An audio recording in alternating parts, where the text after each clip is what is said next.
And we are up and running, and Stephen is yawning magnificently here on Groundhog's Day. And so, Stephen, is the groundhog seeing a shadow out there in sunny California, or is it overcast enough so that there may be some respite from the cold weather? I don't know about the groundhog, but it is still kind of fluctuating around here. It was pretty cold out today so far, but it's been kind of sneaking in some warm days. We'll see what happens.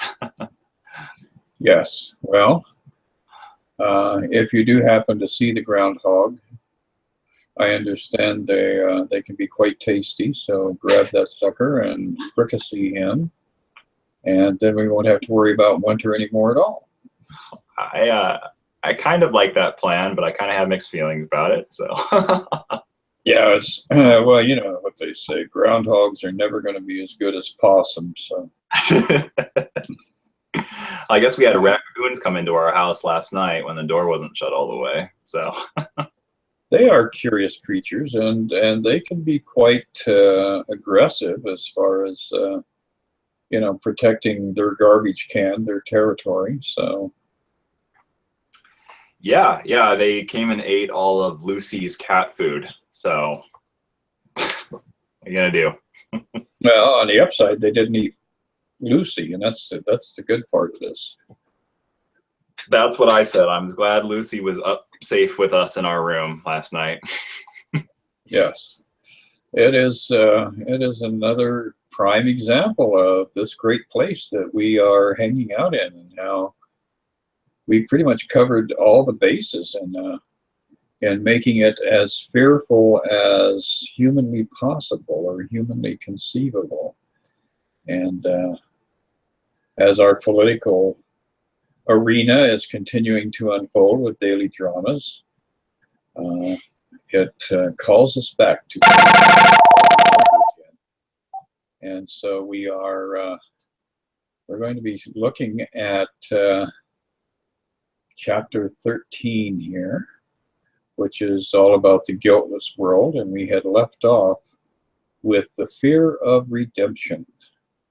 So this is a pretty juicy section, and it really illuminates that unconscious spirit that we are always carrying around with us, that sense of impending doom, and not really understanding where that comes from. So the Course, Jesus manages here to lift the veil on some of that and give us some insight as to exactly what it is that we are feeling guilty about and afraid of and repressed by. Mm-hmm. Absolutely. So with section 3, fear of redemption, do you want me to start off reading? Absolutely, yeah. Why don't you take this first paragraph and we'll go from there. Sounds good. You may wonder why it is so crucial that you look upon your hatred and realize its full extent. You may also think that it would be easy enough for the Holy Spirit to show it to you and to dispel it without the need for you to raise it to awareness yourself. Yet there is one more obstacle you have interposed between yourself and the atonement. We have said that no one will countenance fear if he recognizes it. Yet in your disordered state of mind, you are not afraid of fear. You do not like it, but it is not your desire to attack that really frightens you. You are not seriously disturbed by your hostility. You keep it hidden because you are more afraid of what it covers. You could look even upon the ego's darkest cornerstone without fear if you did not believe that, without the ego, you would find within yourself something you fear even more. You are not really afraid of crucifixion. Your real terror is of redemption. Yes, and that pretty well turns it into a black and white situation. Basically, he's saying that the idea of self that we have created is something that we are mortally terrified of losing, because to be absorbed back into God is leaving us without a sense of identity. And I think a lot of people really suffer with that. Yeah, absolutely. I love it how his it seems to me his tonality in this paragraph of letting us know you're not seriously disturbed by your hostility, as if that would be something that we would like to think of ourselves, that we would be disturbed by our own hostility, or that we'd be disturbed by the ego's presence. But we're not really. It's more so that what the ego is covering up that is more frightening to us. Yes. And it really is just a sense of an identity apart from everybody else. It's that sense of a personal self that we have this fear of loss of, because then we're left with who am I? And that, that is really the motivator for most of humanity, or for all of humanity actually, is to preserve this mortal image, this mortal idea against all odds. And then guess what happens? You croak, and this mortal image is gone. So talk about a catch-22 situation. There's the most lucid example of damned if you do and damned if you don't. Yeah, and it seems like a real exemplification of the phrase grasping after the wind, trying to control it, trying to protect the small ego identity. Yeah, the protection of that which is unreal. And so, that leads you off on a journey of non-fulfillment. You're just going to continue to go down multiple alleys and midnight streets filled with goblins and all kinds of horrors. But ultimately, you cannot protect this false sense of self that you have created, and yet it keeps you under its mastery for pretty much your whole life, until you're ready to start questioning things. That's really where the ego is undone, is simply by questioning and asking and waiting for an answer. As we go into paragraph 2 here, more clarification comes up. It says, under the ego's dark foundation is the memory of God, and it is of this that you are really afraid. For this memory would instantly restore you to your proper place, and it is this place that you have sought to leave.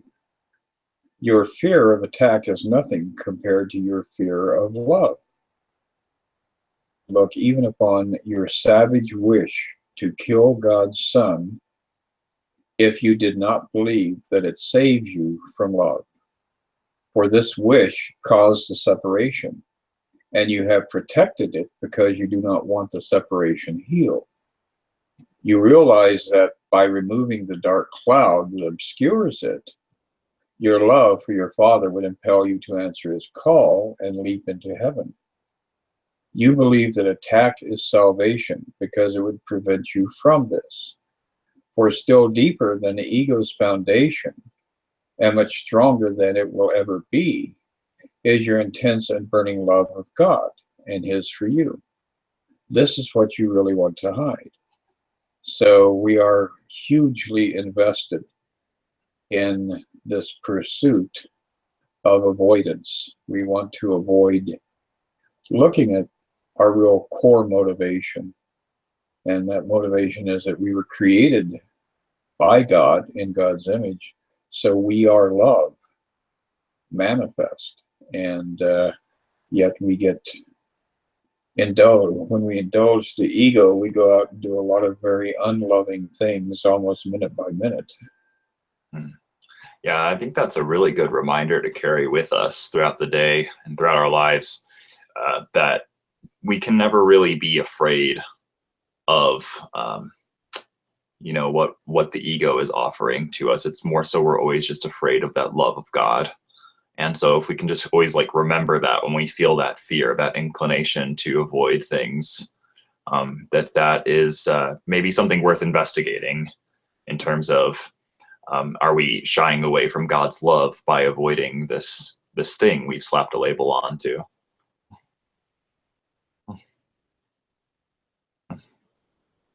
Oh, sorry, Chris, you're still mic'd. You want to pick up on number 3 there? Sure. Yeah. In honesty, is it not harder for you to say I love than I hate? You associate love with weakness and hatred with strength, and your own real power seems to you as your real weakness. For you could not control your joyous response to the call of love if you heard it, and the whole world you thought you made would vanish. The Holy Spirit then seems to be attacking your fortress, for you would shut out God, and he does not will to be excluded. I like how it says you would not be able to control your joyous response to the call of love if you heard it. Maybe that's another thing that we're afraid of, is losing our control in joy. Yeah, and actually the reality is that we're gaining our control by, stepping into love. We actually are reclaiming our control over all the sorrow, the fear, the frustration, the anger, the hostility. So all of those things get obliterated as we surrender to that call of love and as we align ourselves with the Christ consciousness. It's simply a matter of willingness. Are you willing to actually, lay down your arms long enough to accept the presence of love within yourself? Because that's where it dwells. You can't find love outside of you. The love that you're seeking has always been there. It never left you. It's a component that you were created on and created by. But as long as you live in a state of having forgotten that, then you'll always be searching for it all over the world and all around the neighborhood and looking for it inside everybody else. But you have to step back and allow it to well up from within you. It's like a fountain that has always been there, but you have been consciously ignoring.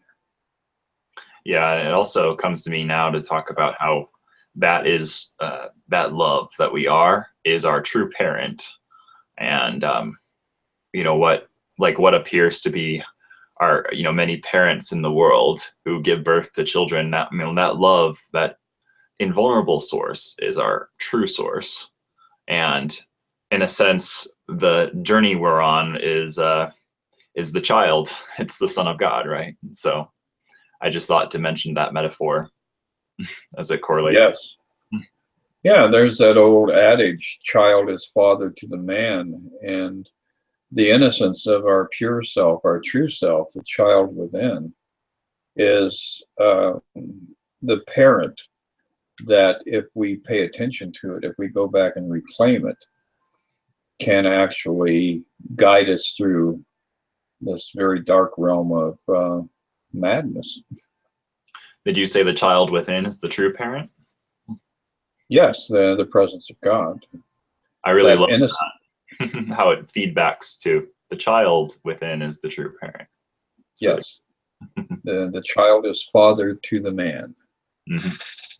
So if we can listen to our child self, our Christ conscious self, like, if you're there when a baby is born, when it is ushered into this world and it's looking all around trying to comprehend where it is and what's going on, you can really see the true innocence and the true purity of who we actually are.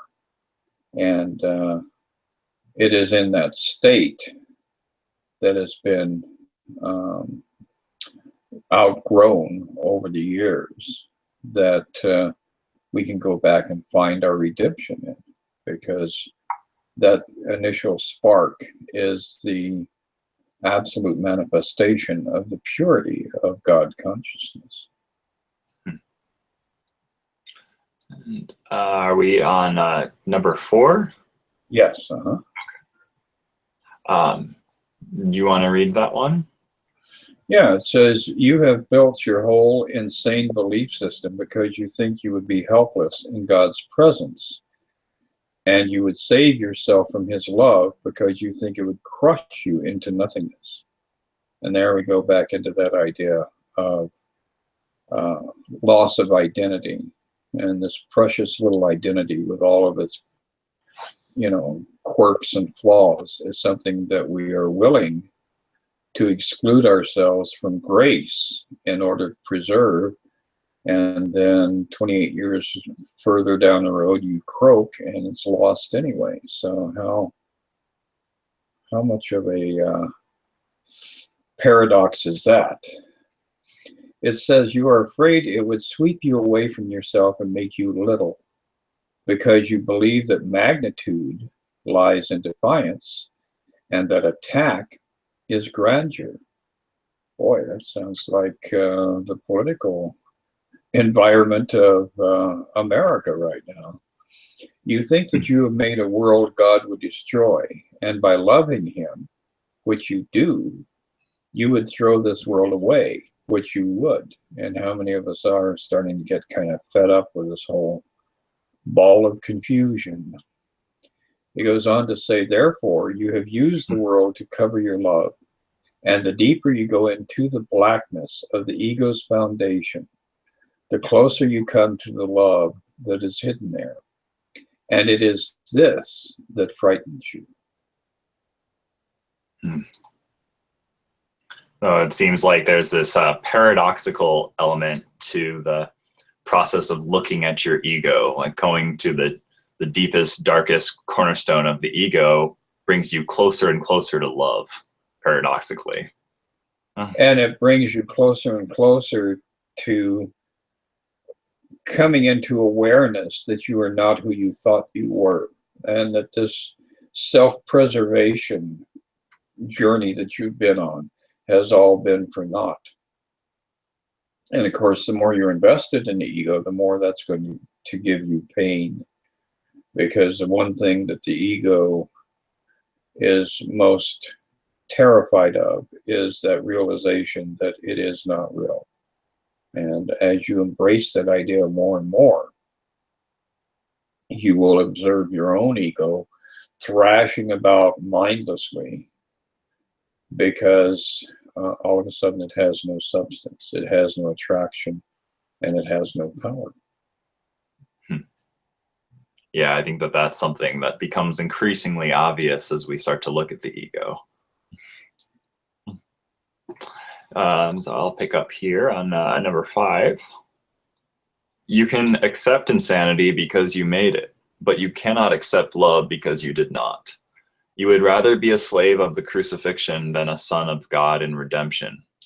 Your individual death seems more valuable than your living oneness. For what is given you is not so dear as what you made. You are more afraid of God than of the ego, and love cannot enter where it is not welcome, but hatred can, for it enters of its own volition and cares not for yours. Ooh, that last line sort of leaves a sting in it, don't you think? Oh, absolutely. Yeah, it's definitely isolating a lot of things that we overlook and consciously ignore about, just interactions with people throughout the day.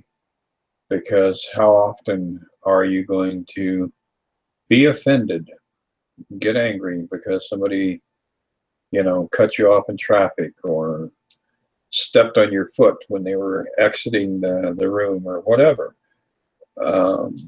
And that you can justify, embrace, and hold on to. And yet it's so difficult for us to overlook those things and to step above them and to release them and to float away on the wings of love, instead of being anchored in time with that hatred. And that's what it does, is it keeps you from being in the moment. It keeps you from being in the here and now.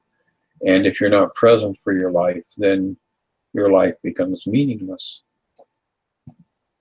Yeah, I think it's also important to notice how when we're not welcoming love, we actually are welcoming fear or hatred, because that's the only really other alternative to love. So if we're not welcoming love of our own accord, then, I mean, we've pretty much cut off every other option. So yeah, we've shut ourselves down. yeah, absolutely. I'm gonna go to the next one.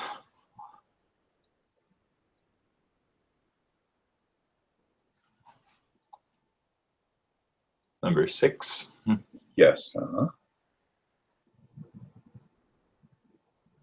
You want to take this one? Oh, okay. I thought I just did the last one, but maybe I didn't. Oh, no, I think, yeah, I just did it. You must look upon your illusions and not keep them hidden, because they do not rest on their own foundation. In other words, this is crap you created. In concealment, they appear to do so, and thus they seem to be self-sustained. So that argument you've had ongoing for the last 20 years with your cousin, the only reason it's ongoing is because you're holding on to it. This is the fundamental illusion on which the others rest. For beneath them, and concealed as long as they are hidden, is a loving mind that thought it made them in anger. And the pain in this mind is so apparent when it is uncovered that its need of healing cannot be denied.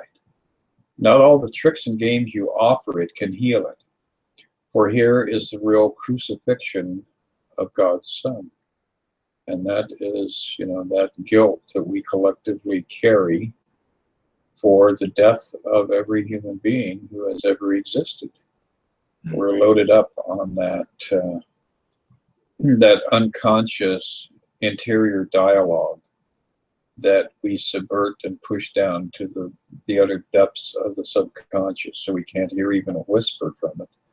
But there is that guilt that we all collectively feel for nailing Christ or Jesus to the cross. It's it doesn't. I mean, that was just the spearhead of all that. But every death, every murder, every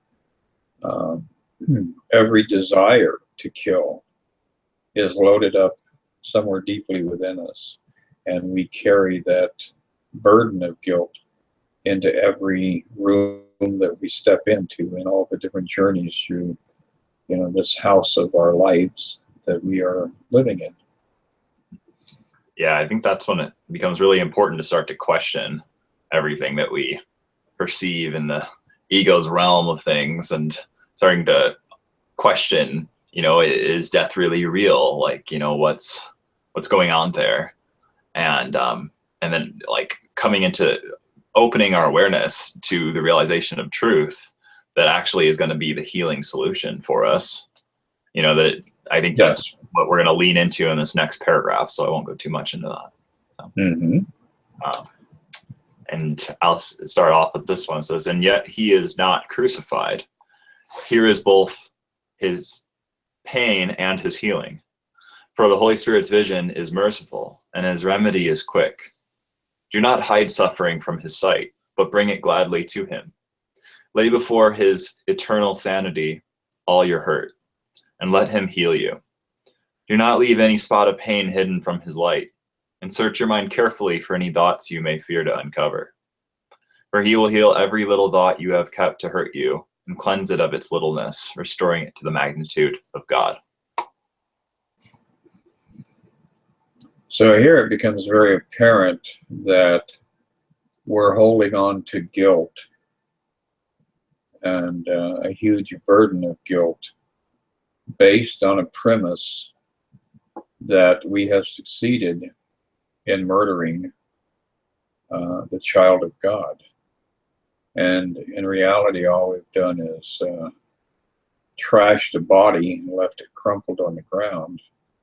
But that true being that was in there, that had inhabited it, was never harmed, was never touched, was never violated. And I think this also spills over into that kind of area of both animals and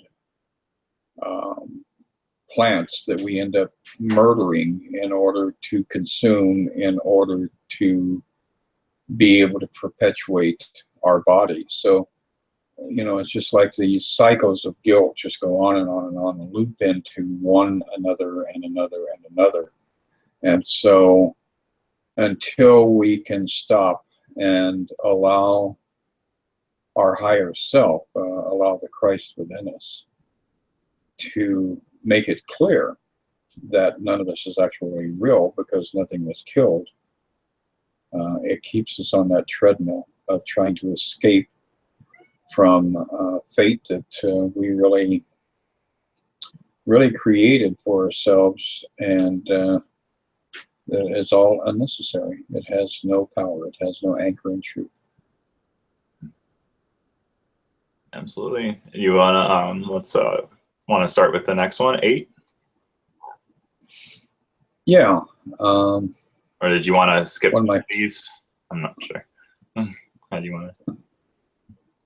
Well, I think we'll go ahead and finish this up, number 8 here, and that'll take us about halfway through this section. And so it says, beneath all the grandiosity you hold so dear is your real call for help. For you call for love to your Father as your Father calls you to himself. In that place which you have hidden, you will only to unite with the Father in loving remembrance of him. You will find this place of truth as you see it in your brothers. So here we're looped back into that enigma. You know, none of us are going to go home by ourselves. It's something that this is a journey that all of us are taking together, and we will all be restored as one unit. It says, for though they may deceive themselves, your brothers is what they're speaking of here, like you, they long for the grandeur that is in them. And perceiving it, you will welcome it, and it will be yours. For grandeur is the right of God's Son, and no illusions can satisfy him or save him from what he is. Only his love is real, and he will be content only with his reality.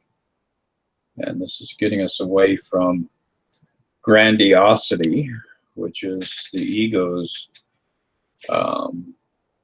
validation of self, and stepping back into that simple state of perfection, of magnificence, of grandeur that we are as a part of our inheritance as children of God. Now, when it comes to our magnitude, do you feel that that's something that we can sense, or is it something we're aware of? How do you experience? Well, I think we sense it when we come to stillness, and I think frequently we arrive at that place as a result of crisis. I think that that's a very common part of the process. We get little glimpses of it, little tastes of it, when we can actually stop thinking about me, about ourselves. So, you know, if you read Eckhart Tolle's book, The Power of Now, he starts off with a story about himself and how he had reached the end of his road. He was in the depths of despair. He was like ready to throw himself off a cliff. And it was in that state of finally being able to let go of the ego as a result of all the darkness and all the horrors that were occurring in his life. That was when he had that breakthrough experience, and that was when he lost his limitation of self and stepped into the God self. So I think we all have that around us at all times, and to the degree that we forget about self, you know, even standing in the kitchen and washing dishes, every once in a while you have that infinitesimal moment where you just stop thinking about you, and all of a sudden there's this sense of light, this sense of buoyancy, this sense of being lifted up, the sense of, oh, nothing's really wrong. So, and I think that's how it breaks through. I think that's how it comes through to us. Yeah, so a sense of stillness, a sense of it sounds like a transcendence from our circumstance and from ourself. Right. Yeah, this little identity is going to keep you as small as it possibly can for as long as it can. Exciting stuff. So you want to continue next week with number 9 at this section? Yeah, yeah, we'll definitely pick up and finish off this section.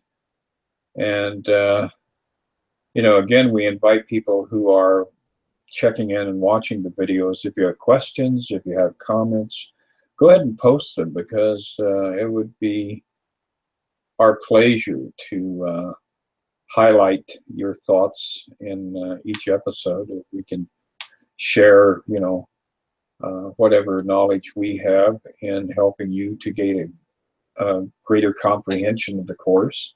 So definitely do be vocal, be visible, and if you have any thoughts that you would like to share, post them so that we can address them in our next edition. Absolutely. I'll second all of that. And we'll start up again. So are you... Oh, sorry, go ahead. Oh, I was just going to say, are you going to go out and pursue the groundhog now to find out what's really going on between summer and winter? I suppose I probably should. Sometimes all the inconsistency of this world has me not even feeling desire to check things like that, but I can go check that. Yeah, it's just something to amuse ourselves with. Right. And if you don't find the groundhog, then go ahead and rent the movie Groundhog Day, because that can be very insightful. Okay, will do. Great talking with you, Chris. I'll talk with you next week then. And from now on, we'll do Mondays because I walled that off at work. Oh, cool. Well, everybody, get out there and share the love, pass the love around, and we will be back in 1 week to our lesson of the week talking about A Course in Miracles. Excellent. See you then. Okay, bye. Okay, bye.